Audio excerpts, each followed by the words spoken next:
Está no ar Gestão Pública em Debate, um programa do Curso Superior Tecnológico de Gestão Pública do Centro Universitário Internacional, Uninter. Este programa ele complementa a formação dos nossos alunos de gestão pública na modalidade à distância. E ele também é transmitido pela CWB-TV, TV Comunitária de Curitiba, canal 5 da NET e 72 da TVA. E ele pode ser acessado por todas as pessoas que possuem parabólica digital, através dos canais da rede EDSAT, CEBED, os canais da educação. E você também poderá assisti-lo através do nosso canal do YouTube, em Gestão Pública em Debate com Jorge Bernardi. Lá você encontrará mais de 400 programas produzidos nos últimos anos. Hoje nós vamos debater o tema O papel da Controladoria da União. E para isso nós convidamos o professor Moacir Oliveira, ele que é chefe da Controladoria Geral da União no estado do Paraná. Ele é formado, bacharel em Direito, também em Contabilidade e Economia. Ele é mestre em Auditoria e Contabilidade Pública. E atualmente ele está fazendo também o mestrado em Políticas Públicas.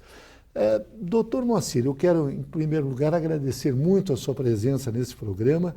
Eu gostaria que o senhor nos situasse, nos explicasse qual é o papel da Controladoria Geral, que é um órgão da União, do Poder Executivo, e que atua em praticamente todo o território nacional, perfeito, já que tudo que for de competência da União tem esse órgão de controle interno da Administração Pública Federal. Muito bem. Primeiro, muito obrigado pela oportunidade de a gente poder explanar um pouquinho do que é a CGU e qual é o nosso papel. Inicialmente, eu digo que o próprio artigo 74 da Constituição estabelece que deve existir um controle interno para avaliar as políticas públicas, seja no ponto da eficácia, da eficiência e da própria efetividade. A Controladoria Geral da União, então, ela, na verdade, se desdobra em 4 vertentes de atuação. Uma delas voltada para a fiscalização e auditoria de recursos públicos federais. Isso perpassa não só a União, mas como a União faz transferência de recursos para estados e municípios, nós também temos a prerrogativa de fiscalizar esses recursos onde eles sejam aplicados, inclusive em pessoas ONGs, OCIPs e até pessoas físicas que estejam encarregadas de aplicação de recursos federais. Outra linha de atuação da CGU é na área da correição, porque nós somos Corregedoria Geral da União. Então, os servidores que cometam desvio de conduta, eles estão submetidos a um processo administrativo disciplinar, o sindicância. E a CGU é o órgão central da Corregedoria Geral da União. Inclusive, se houver algum procedimento administrativo disciplinar em risco, a CGU pode avocar para si esse procedimento para continuar o trabalho, a conclusão desse trabalho investigativo. Outra linha que é a CGU, nós também somos Ouvidoria Geral da União. Então, hoje, por exemplo, um dos nossos grandes encargos na área de ouvidoria é ser instância recursal da 12.527, que é a Lei de Acesso à Informação. Então, vencida as etapas recursais nas instituições, se o cidadão entender que não foi atendido, esse recurso vem para a CGU, que entra, digamos assim, no circuito para verificar se existe fundamento da recusa da informação e, se não houver, pedir, solicitar e, na verdade, que aquela informação seja liberada para o cidadão. É bom dizer que, desde a Lei de Acesso à Informação, nós tivemos 120 mil recursos verificados e temos 97% de perda de objeto, ou seja, de solicitações que foram efetivamente atendidas. A CGU, doutor, ela tem a sua sede em Brasília, evidentemente, mas em cada estado tem um setor, um departamento. Como é que ela funciona no âmbito estadual? São nas capitais dos estados ou são nas principais cidades? Doutor Moacir, eu gostaria que o senhor nos situasse no âmbito estadual e também, quem sabe, no âmbito municipal, como é que a CGU atua? Muito bem. A CGU, de fato, ela é constituída pelo nosso organograma. Nós temos uma controladoria regional em cada estado brasileiro, né? E ela atua no âmbito daquele estado. Então, são feitas demandas para que a gente possa exercer nas 4 áreas que a CGU atua, seja corregedoria, ouvidoria, na área de prevenção à corrupção também, fiscalização e auditoria, nós trabalhamos nos seus respectivos estados, naturalmente coordenado ações com Brasília. E esses funcionários que trabalham na CGU, qual é a habilitação que se exige deles?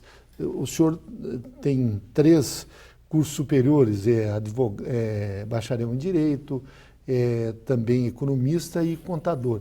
Qual é o perfil do servidor e qual digamos, o cargo que ele exerce? É auditor dentro da CGU? Como é que se caracteriza esse servidor? Muito bem. Nós temos na nossa carreira, que é a carreira de Finanças e Controle, nós temos 2 cargos. O cargo de analista de Finanças e Controle, que é um cargo de nível superior, e temos o técnico de Finanças e Controle, que é um cargo de nível médio.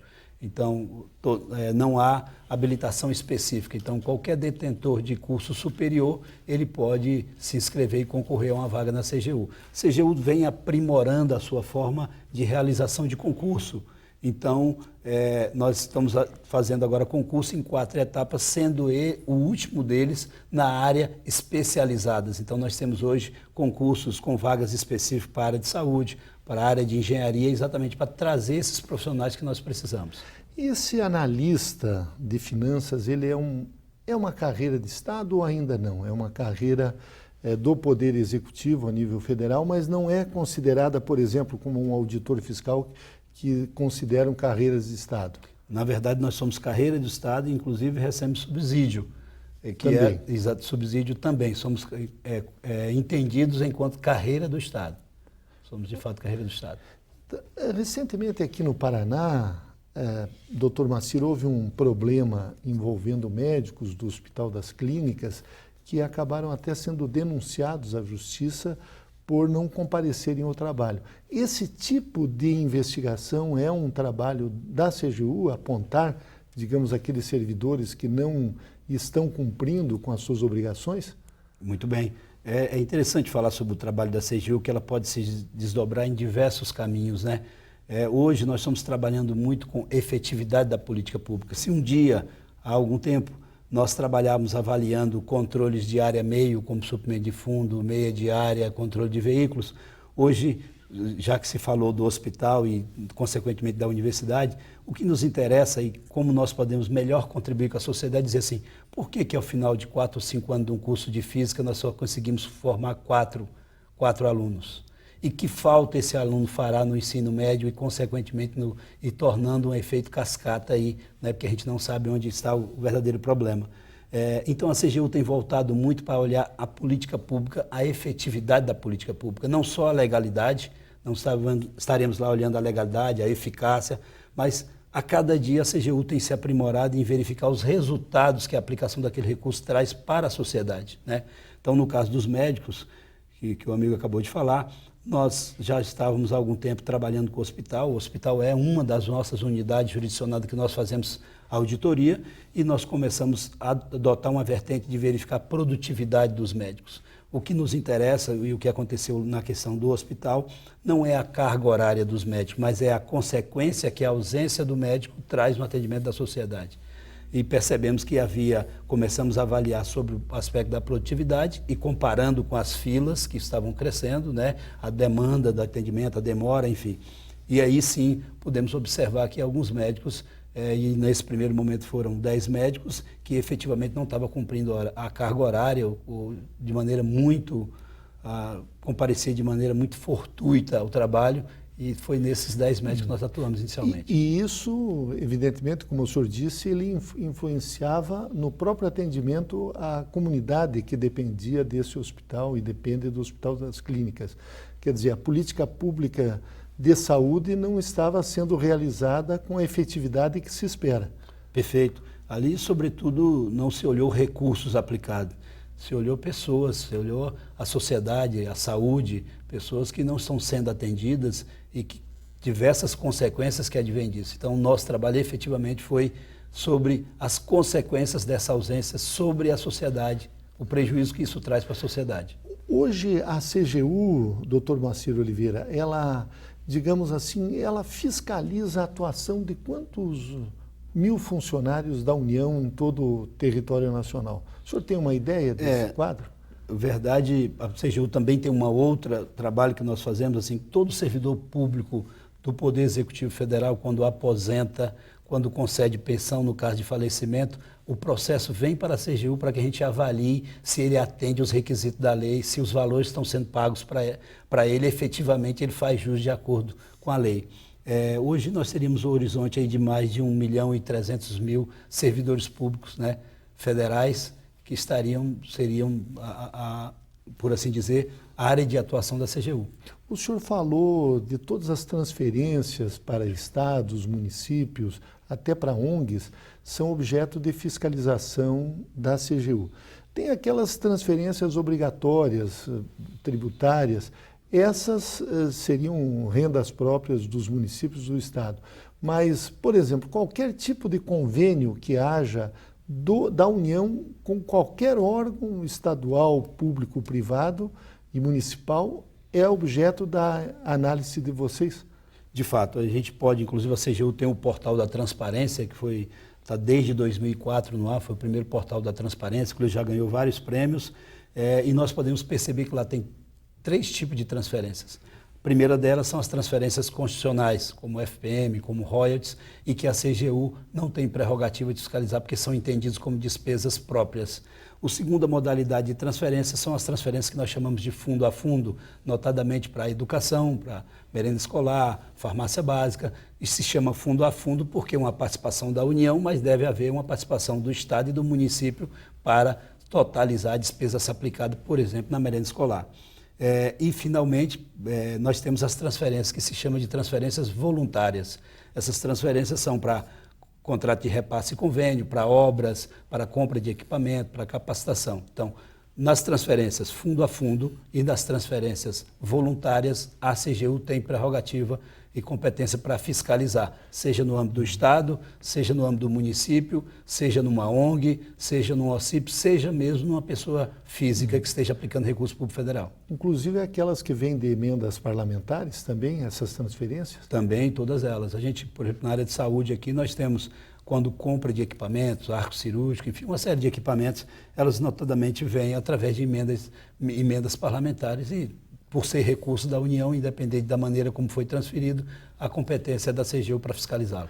Agora, doutor Moacir, a partir das manifestações de 2013, foi aprovada uma lei que a imprensa denominou, digamos assim, de corrupção empresarial, de corrupção das empresas, e que vocês dão um outro nome, que seria a empresa limpa. Eu gostaria que o senhor fizesse uma análise desta lei, que ela trata, digamos, da corrupção praticada pelas empresas, e agora nós estamos enfrentando esse problema seríssimo, que talvez seja um dos maiores escândalos já apurados de corrupção no Brasil, que é a Operação Lava Jato, e me parece que a CGU também está participando nesses acordos de leniência. Eu gostaria que o senhor fizesse uma análise dessa lei e também digamos, do papel da CGU nesse momento crítico que o nosso país está vivendo. Muito bem.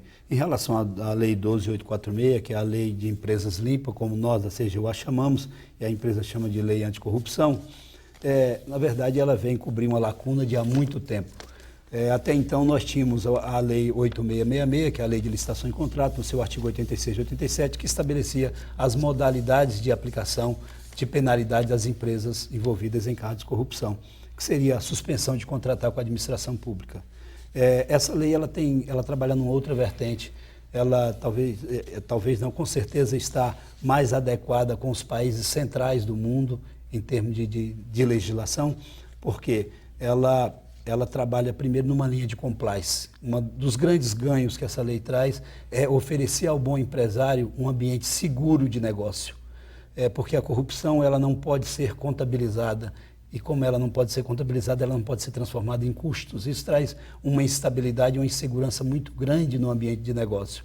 Então, entendemos que uma grande contribuição é essa. Outra questão é que a perseguição, na verdade, o combate à corrupção, um grande desafio é fazer que os recursos retornem aos cofres públicos. os artigos 86 e 87, que declarava a inidoneidade da empresa, ela não tinha esse desdobramento na reposição desse recurso. E a Lei 12.846 ela já estabelece assim. De que maneira?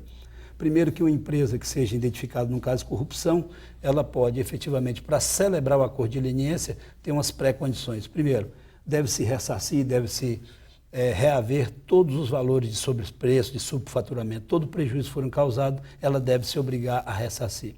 Segundo, que ela está submetida a uma multa que varia de 0,2% a 20% do seu faturamento. Anual? O seu faturamento anual, exato. Certo. E essa variação vai depender do nível de compliance que ela demonstrar que tem, os instrumentos que ela tem internamente para desestimular atos de corrupção dos seus funcionários, diretores, enfim. Então, ela traz uma nova vertente. Por quê?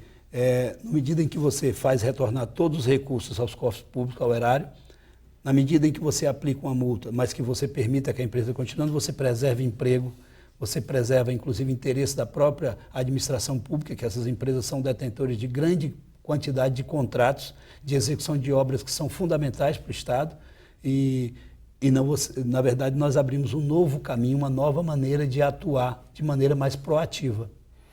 O senhor falou de compliance. Eu gostaria até que o senhor pudesse explicar para os nossos alunos esse conceito de compliance, que é algo novo aqui no Brasil, mas que algumas empresas já no mundo adotam e que estabelecem regras éticas para os seus servidores. Nós aqui na própria Uninter, além de adotarmos esses princípios de compliance, nós também ensinamos para os nossos alunos. Mas eu gostaria a visão do compliance do senhor que está, digamos, do outro lado, no lado da fiscalização e que tem como função primordial fazer com que aquelas políticas públicas que são desenvolvidas pelo Estado efetivamente se realizem em benefício de toda a população.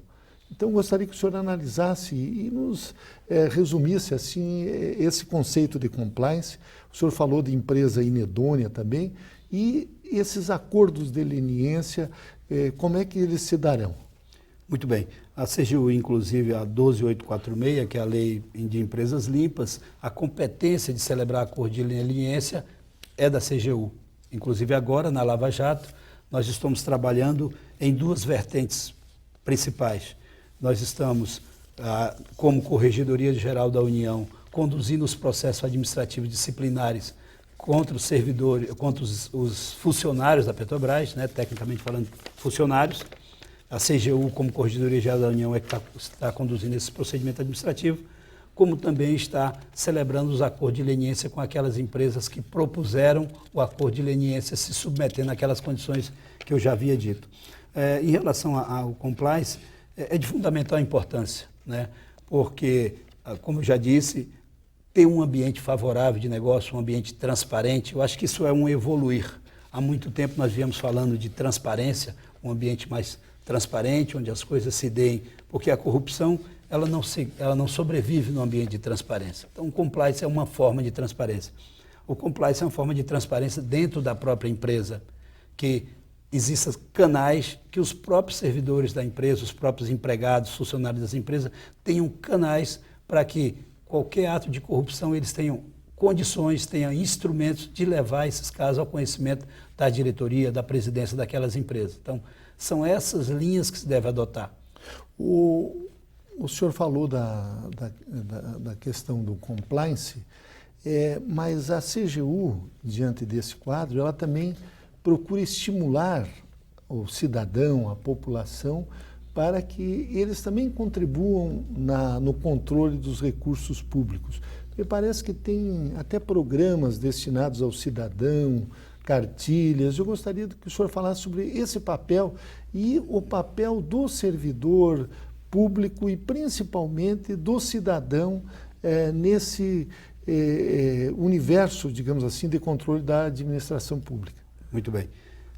Como eu já havia dito, a CGU ela faz os trabalhos de fiscalização e auditoria, seja no âmbito federal, no estado ou no município. E a CGU, ao longo do tempo que foi fazendo esse trabalho, foi percebendo que se nós tínhamos e nos deparávamos com uma certa frequência com um caso de desvio de recurso, de formação de quadrilha, por outro lado, nós nos deparávamos com administradores públicos que tinham grandes problemas de perfil de seus servidores, de desconhecimento. E, portanto, a CGU entendeu que, além de apontar erros, ela deveria trabalhar na construção de modelos, no oferecimento de oportunidade de capacitação, enfim. E a CGU criou vários programas. Um dos programas chama-se Fortalecimento da Gestão Pública.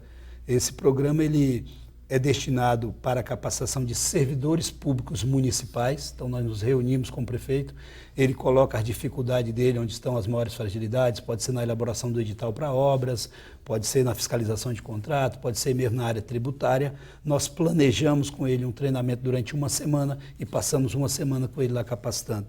Na oportunidade, nós pedimos para que ele convide 9 municípios ou aqueles municípios circunvizinhos para que a gente possa otimizar o nosso deslocamento e acabamos capacitando aí, em cada oportunidade, 8 ou 10 prefeituras de uma vez só. Esse é o programa de fortalecimento. Nós temos um programa também chamado Olho Vivo no Dinheiro Público. Ele trabalha na mesma área de capacitação, de sensibilização, mas o público-alvo são conselheiros e lideranças municipais. O conselheiro hoje, na Constituição, ele tem um papel fundamental, porque se nós temos a democracia representativa, o direito a voto, a democracia participativa é uma coisa ainda muito recente no país, né? E são pessoas que vêm do seio da sociedade sem conhecimento técnico. Eu estou falando de uma análise de uma prestação de conta, de uma conciliação bancária, enfim. Então nós temos esse programa chamado Fortalecimento, que é voltado também dessa forma, planejamos algumas prefeituras circunvizinhas e assim fazemos, né? Pode continuar. Nós temos 2 outros programas e algumas outras iniciativas. Nós temos um programa chamado Debate Acadêmico, esse voltado para os universitários. Nós, normalmente com outros parceiros, como a própria Polícia Federal, como o TCU, o Ministério Público do Estado, a Procuradoria da República, a AGU, nós visitamos uma determinada faculdade com alguns alunos, algumas turmas de alunos, e propusemos alguns temas para discussão. No ano passado e no início desse ano, nós visitamos 2 universidades aqui em Curitiba e qual foi o tema da nossa discussão? O que dificulta o combate à corrupção no Brasil? Né? E é bastante interessante porque a comunidade universitária são grandes formadores de opinião. Então é importante esse debate acadêmico. Para mais um programa da CGU, é o programa Um por Todos, Todos por Um. Para a criança de 4ª série, hoje, aqui em Curitiba, nós trabalhamos em 46 colégios municipais para alunos da 4ª série, com um programa durante 6 meses, onde nós trabalhamos cidadania, autoestima. Ele é incluído no projeto pedagógico, ele não está no 4º ano por acaso, é porque o conteúdo do programa Um por Todos, Todos por Um, ele está adequado aos temas e disciplinas do 4º ano. Inclusive, é bom que se diga que nós entregamos, inclusive, cartilha para os alunos e para as professoras, e essas cartilhas utilizam o programa, os personagens do Maurício de Souza, Mônica, Cebolinha, enfim. Programa muito bonito. O senhor, Dr. Moacir Oliveira, o senhor falou, e nessa sua exposição colocou alguns órgãos do governo federal. Além da CGU, o senhor falou da AGU, que seria a Advocacia Geral da União. Falou do TCU, que é o Tribunal de Contas da União. Eu gostaria que o senhor nos situasse esses órgãos, o papel deles, assim, para explicar para os nossos assinantes e os nossos alunos, porque muitas vezes o cidadão comum não está acostumado com esses órgãos e imagina que todos exerçam a mesma função. Muito bem, o primeiro deles seria o próprio TCU, né, nome não tão próximo dos outros. Nós somos do Poder Executivo Federal, nós somos o controle interno do Poder Executivo Federal, assim como existe um controle interno no Poder Judiciário, existe um controle interno também no Poder Legislativo. Esse controle, nós somos controle interno do Poder Executivo, enquanto o TCU é o controle externo. Na verdade, o controle externo é a atribuição do Poder Legislativo que o executa através do TCU. Então, quando se fala em TCU, entende-se que é uma fiscalização feita pelo Poder Legislativo Federal, como se fosse o próprio cidadão que estivesse fiscalizando. E nós, na verdade, somos controle interno, então somos do Poder Executivo Federal. Então, nós entrevistamos neste primeiro bloco de Gestão Pública em Debate o professor Moacir Oliveira, ele que é chefe da Controladoria Geral da União no Estado do Paraná, e o tema foi o papel da Controladoria da União. Professor Moacir, eu quero agradecer muito a sua presença nesse programa e não tenho dúvidas de que o senhor contribuiu na formação dos nossos alunos. Muito obrigado. A CGU é que agradece e vai estar sempre à disposição de vocês no que vocês entenderem necessário. Obrigado. Obrigado. Se você quer fazer sucesso na sua carreira profissional, entre em cena e dê um show. Estude no Uninter, um dos maiores grupos de educação do Brasil. Com unidades presentes em todo o Brasil, o Uninter oferece cursos de graduação e pós-graduação à distância com valores que cabem no seu bolso. E uma equipe de professores, mestres e doutores com ensino de qualidade comprovada. Brilhe na sua carreira profissional. O Uninter é referência em educação. Acesse uninter.com e inscreva-se.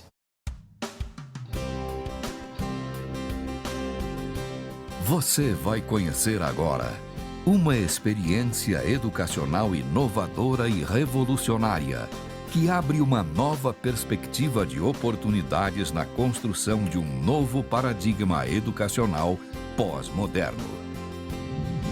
Bem-vindos ao Grupo Educacional Uninter, uma corporação pioneira, repleta de inovações e grandes oportunidades. Com sede em Curitiba, uma das melhores cidades brasileiras, o Grupo Educacional Uninter possui 5 campi presenciais e 4 unidades corporativas. Está presente em todos os estados brasileiros. São mais de 450 polos de apoio presencial. O Grupo Educacional Uninter já nasceu com vocação empreendedora e continua crescendo. A empresa atua no mercado há mais de 15 anos e se atualiza constantemente, o que permite dar respostas rápidas às demandas do mercado. Um grupo jovem e arrojado e tem realizado investimentos tecnológicos consideráveis, além de se dedicar sem limites na oferta de soluções inovadoras em educação para o Brasil e o mundo. Proporciona excelência em atendimento aos mais de 150 mil estudantes matriculados, muito além dos padrões educacionais de qualidade propostos. Assim, gradualmente, o Grupo Educacional Uninter transformou-se em uma marca de qualidade na prestação de serviços educacionais. Grupo Educacional Uninter. Soluções inovadoras em educação. Se você quer brilhar na sua carreira profissional, estude no Uninter, um dos maiores grupos de educação do Brasil. Com unidades localizadas bem no centro de Curitiba, o Uninter oferece cursos de graduação presenciais e semipresenciais com valores que cabem no seu bolso, uma equipe de professores, mestres e doutores e um ensino de qualidade comprovado. O Uninter é referência em educação. Acesse uninter.com e inscreva-se. Retornamos com Gestão Pública em Debate, um programa do Curso Superior Tecnológico de Gestão Pública do Centro Universitário Internacional, Uninter. Este programa, ele complementa a formação dos nossos alunos de gestão pública na modalidade à distância. E ele também é transmitido pela CWB-TV, TV Comunitária de Curitiba, canal 5 da NET, 72 da TVA. Ele pode ser acessado por todas as pessoas que possuem parabólica digital através dos canais da rede EdSat, CBED, os canais da educação. E você também poderá assisti-lo no nosso canal do YouTube, em Gestão Pública em Debate com Jorge Bernardi. Lá você encontrará mais de 400 programas produzidos nos últimos anos.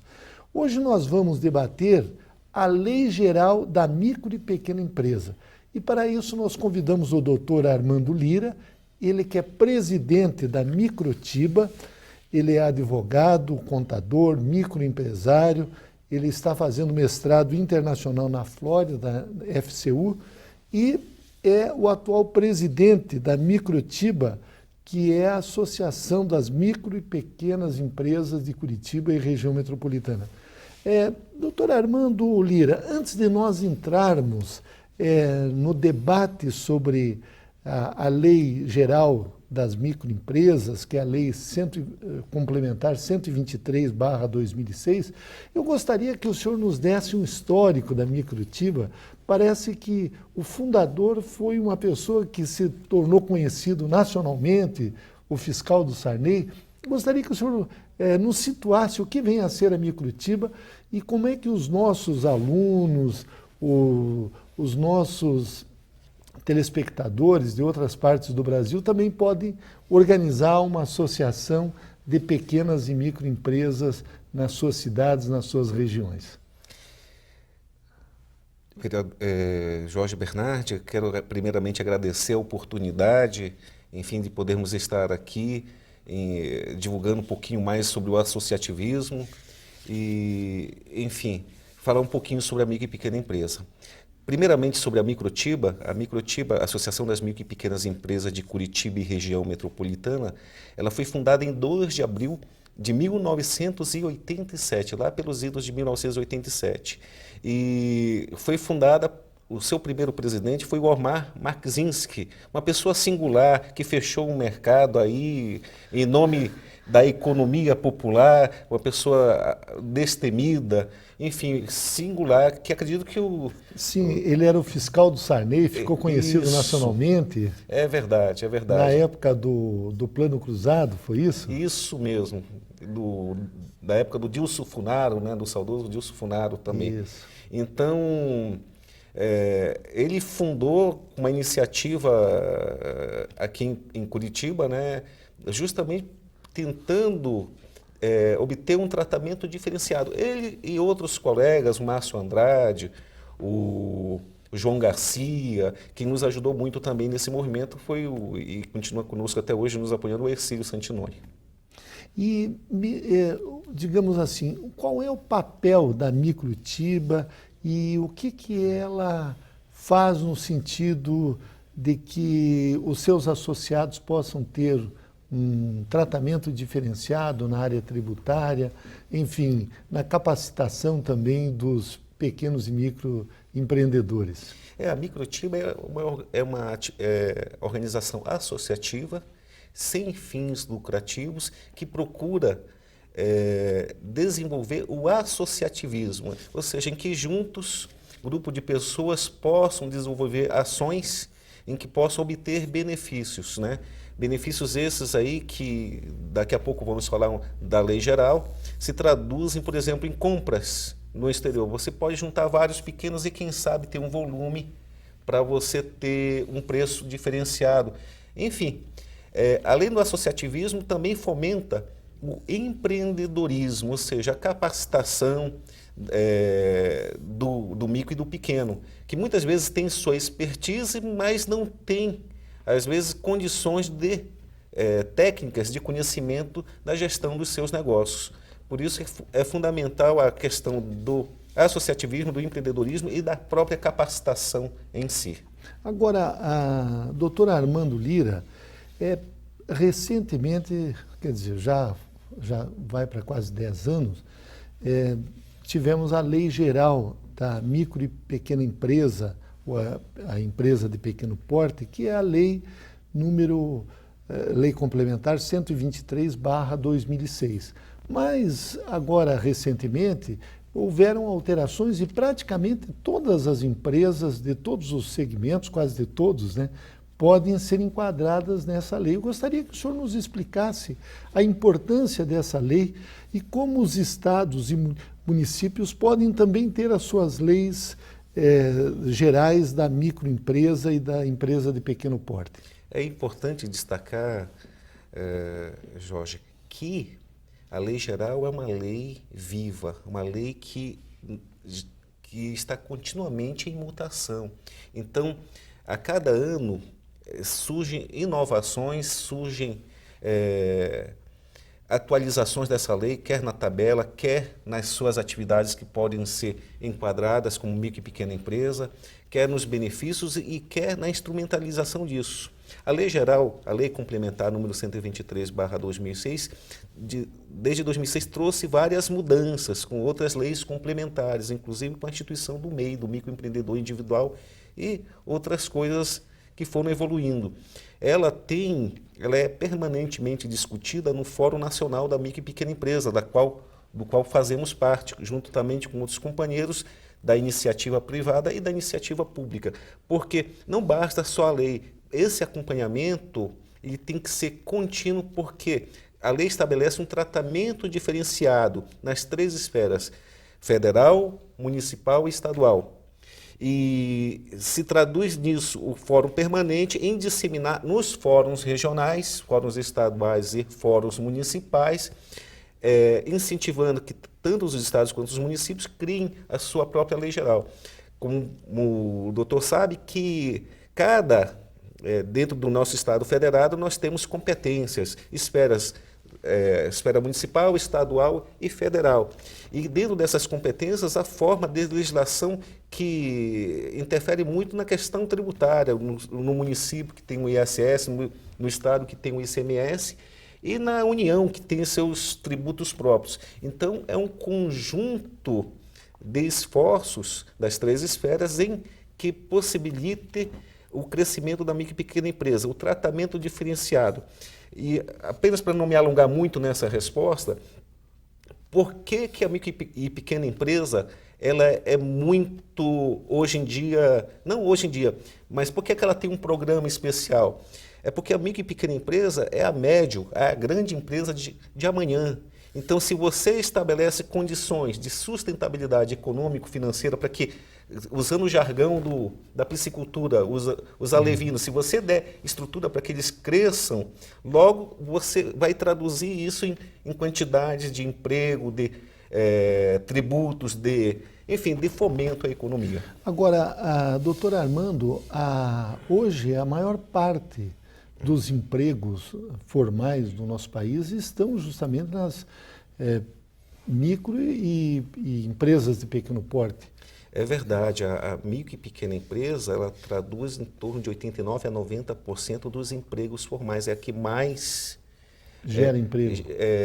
Contribui para a formalidade, né? E tira da informalidade, enfim, e dá dignidade para que pessoas se tornem empresárias. E isso é fundamental, diferente de outros programas assistencialistas. Me perdoe, apesar de contribuir muito com a geração de empregos formais, ela não tem a mesma contribuição dentro do PIB, dentro do Produto Interno da Bruto. economia. Isso, exatamente. Ela contribui em torno de 30% a 35%. Agora, doutor Armando, eu gostaria, o senhor falou há pouco do microempreendedor individual. Eu gostaria que o senhor situasse o que é um microempreendedor individual. Estou vendo que o senhor tem aqui algumas cartilhas, algum material, e depois o senhor nos explicasse até que valor de faturamento se enquadram as microempresas e as empresas de pequeno porte. O senhor está com algumas cartilhas, parece que é produzida pelo Sebrae, MEI, sou dono do meu negócio. Qual que é a finalidade dessas cartilhas? Parece que tem aqui uma espécie de um, digamos assim, que a empresa possa fazer uma espécie de uma contabilidade diária, um livro caixa, seria isso mesmo? Não, o livro caixa está ali. Anual, né? Isso aqui é o controle de vendas. O controle de vendas. E aí que o livro Isso aqui caixa. é produzido pelo Sebrae para os microempreendedores individuais? É verdade. Doutor Jorge, a gente tem a grata satisfação de participarmos de um convênio com o Sebrae para capacitação, a Microtiba tem esse convênio com o Sebrae, para capacitação do microempreendedor individual. E por que isso se dá? Dentro das estatísticas do Sebrae, em torno de 20% a 25% das micro e pequenas empresas, dos microempreendedores, eles têm uma mortalidade nos 2 primeiros anos, de 20% a 25%. Mortalidade empresarial. Mortalidade empresarial. Aquilo que nós estávamos falando já do início, né? Então, esse programa, em parceria com o Sebrae, a Microtiba propicia, juntamente com o Sebrae, atendimentos e consultorias ao microempreendedor para que ele possa gerir melhor seu negócio, com relação até os aspectos da viabilidade econômica, financeira, da sua constituição, da emissão da DASNE, né, do tributo, até, de repente, a questão da contratação do empregado. E, além disso, temos cursos de rápido treinamento, as oficinas SEI. Sei controlar meu dinheiro, sei comprar, sei vender, sei unir esforços voltados ao associativismo. E dentro desse programa, são programas completamente gratuitos, né? Esses cursos são completamente gratuitos. Eu convido o telespectador que visite o site da Microtiba, microtiba.com.br, que lá você vai encontrar formas de inscrição. A inscrição ela é completamente gratuita. Nós temos, inclusive hoje, temos uma oficina dentro da sede da Microtiba e são completamente gratuitos. Nós temos essa grata satisfação de poder divulgar esse treinamento. Agora, hoje um microempreendedor individual, qual é o faturamento dele anual para se enquadrar dentro dessa atividade de um microempreendedor e quais os benefícios que ele tem? O microempreendedor individual é o pequeno que tem um faturamento até R$60 mil ano, até R$5 mil mês. O microempreendedor... Há perspectivas de mudar esse valor? Sim, de aumentar? nós, inclusive, como comentamos, né, a lei geral é uma lei viva, que por intermédio dos fóruns de discussão, né, da lei geral, propicia inovações. E agora estamos por aprovar a atualização da tabela, em que o microempreendedor vai de 60 a 120 mil reais de faturamento. Aliás, o dobro, então. Exatamente. A microempresa, que é o faturamento até 360 mil reais, irá para 900 mil reais. E a empresa de pequeno porte, que é até 3 milhões e 600 mil vigentes, irá para 14 milhões e 400 mil reais. Agora, doutor Armando, que benefícios tem essa empresa? Como é que ela faz o recolhimento dos tributos? Quais são as alíquotas que ela paga? Eu gostaria que o senhor nos situasse, começando pelo MEI até a microempresa e a empresa de pequeno porte. O MEI ele tem um recolhimento único, mensal, que já está agregado a todos os tributos, inclusive a Previdência, que é em torno, até me perdoe, ainda está em atualização, em torno de R$ 42,70. Isso do microempreendedor individual. Isso. Ele também paga esse valor por mês. Exatamente. Para ter direito à Previdência. Até me perdoe a falta de precisão, mas como está por mudar, por atualizar, posso lhe passar esses dados depois. Mas aí você tem como benefício a questão previdenciária, você tem como benefício que você não paga o INSS patronal, limitado a apenas um funcionário por MEI, tá? E além do que você tem a facilidade da simplificação. Você pode ter abertura praticamente no portal do empreendedor de forma online, sem apresentar nenhum documento. Agora, o próprio empreendedor, se ele não tiver funcionário, esse valor que ele paga para a Previdência vai somar no tempo dele de aposentadoria? Com toda certeza. Com toda certeza. Agora, é fundamental que aquele microempreendedor que já faça parte de um programa de pagamento da Previdência, que estude qual que vai ser, de repente, a melhor forma para que ele tenha um pecúlio melhor. Se ele paga como autônomo, então, às vezes pode ser mais compensador continuar pagando como autônomo. Exatamente. Porque ali parece que se aposenta com um salário mínimo.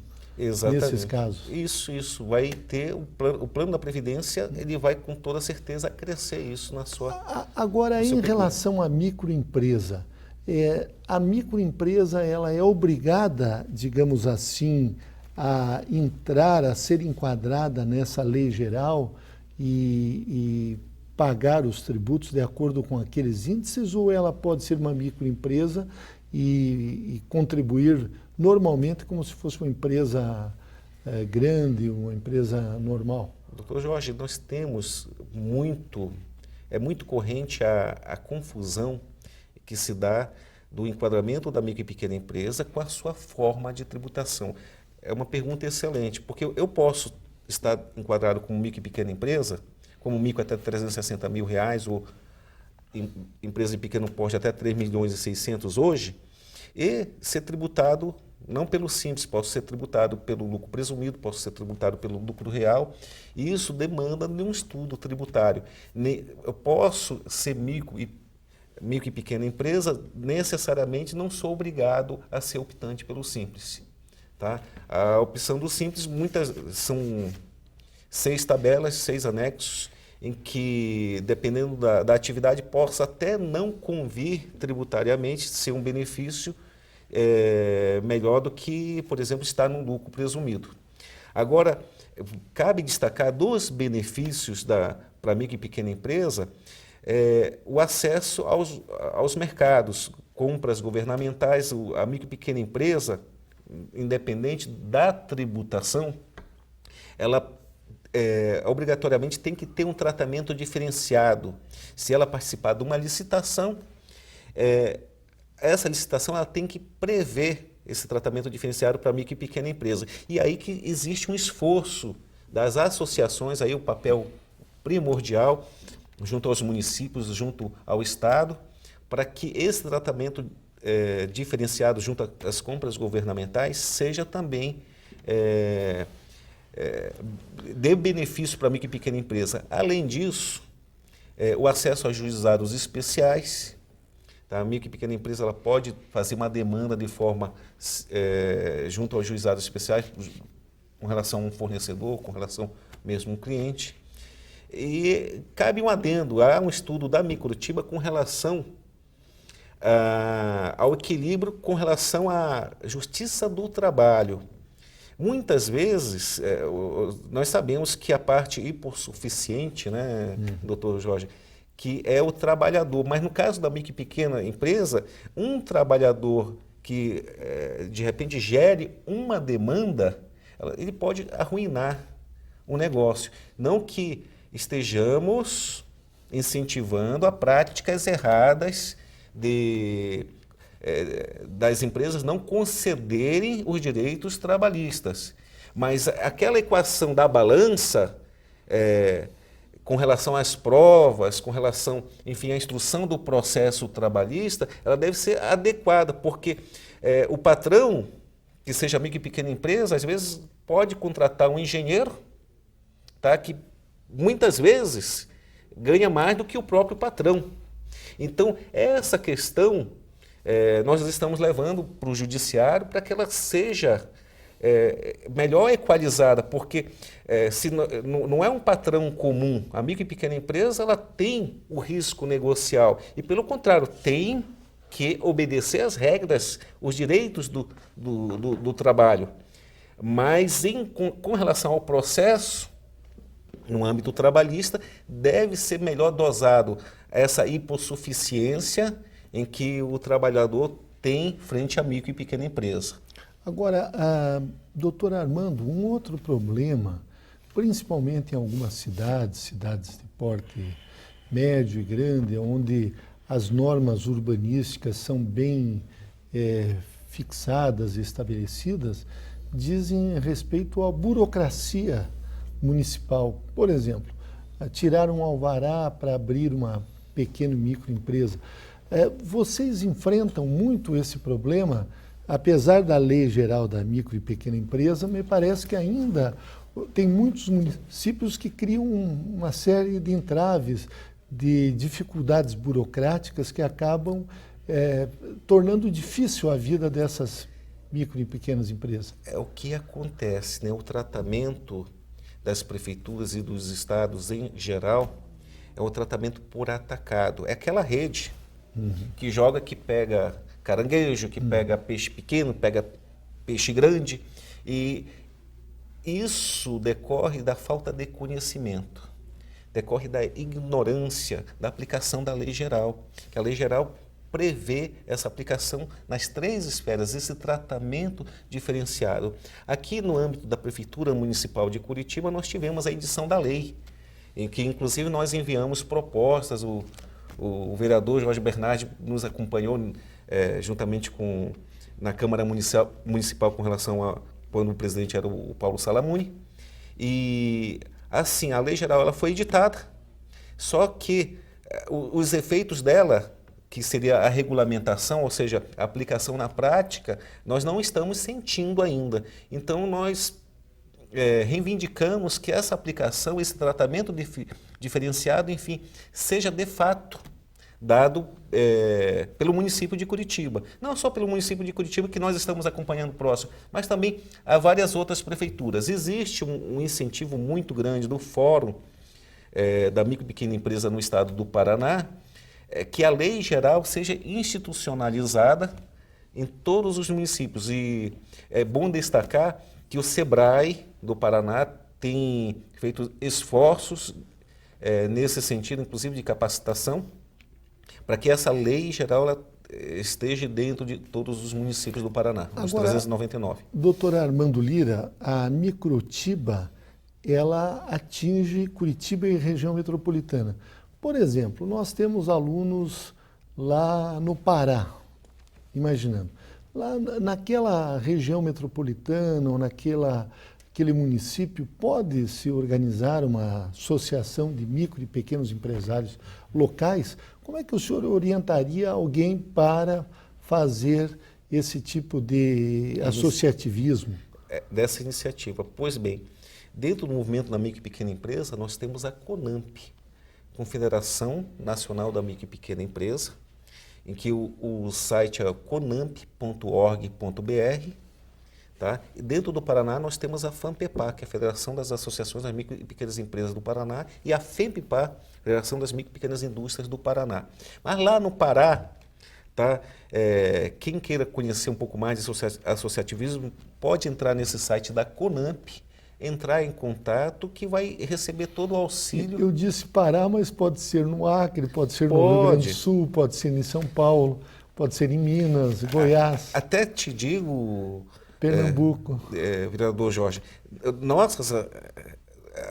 nossa associação da micro e pequena empresa de Curitiba, a Microtiba, que é Curitiba e região metropolitana, nós incentivamos a criação também de associações nos bairros de Curitiba e nos municípios da região metropolitana de Curitiba. Porque, na realidade, o associativismo é isso, é multiplicar esforços para que possam esse associativismo ser cada vez mais inerente da vida empresarial do micro e pequeno empresário. Agora, em relação ao crédito, doutor Armando, há linhas de crédito para as micro e pequenas empresas também? Pois bem, recentemente nós tivemos aí um encontro nacional da micro e pequena empresa e recebemos lá, dentro deste encontro, lá a representante da Caixa Econômica Federal e do Banco do Brasil. No Banco do Brasil existe um site especializado em que, existe um foco bem especial para micro e pequena empresa e que foi debatido lá justamente para ofertar o microcrédito do Banco do Brasil. Na Caixa Econômica existe o programa da Caixa Econômica, mas temos tido notícias que esse crédito lamentavelmente está sendo restrito, o que nós lamentamos, porque fica aqui a crítica e fica de pronto essa crítica, uma crítica aberta. Eu não consigo conceber uma instituição que é a Caixa Econômica Federal patrocinar clubes de futebol e esquecer da micro e pequena empresa, e principalmente nos momentos que vivemos da economia, em que a micro e pequena empresa dá dignidade, tá? Tira da informalidade cidadãos brasileiros e dá emprego e oferece tributação ao Estado, aos municípios e à própria União. Então fica essa crítica, que a Caixa reveja seus conceitos com relação ao microcrédito às micro e pequenas empresas. Uma outra instituição que tem dado um apoio inestimável é a Agência de Fomento do Paraná. A Agência de Fomento do Paraná tem oferecido linhas de crédito para as micro e pequenas empresas. E eu quero destacar também a boa atuação que tem no município de Curitiba, que muitas vezes criticamos com relação à implementação da lei geral, a atuação da Agência de Desenvolvimento de Curitiba, que tem sempre nos dado atenção essa aí que tem se traduzido também dentro das ruas da cidadania ao atendimento ao micro e pequeno empresário.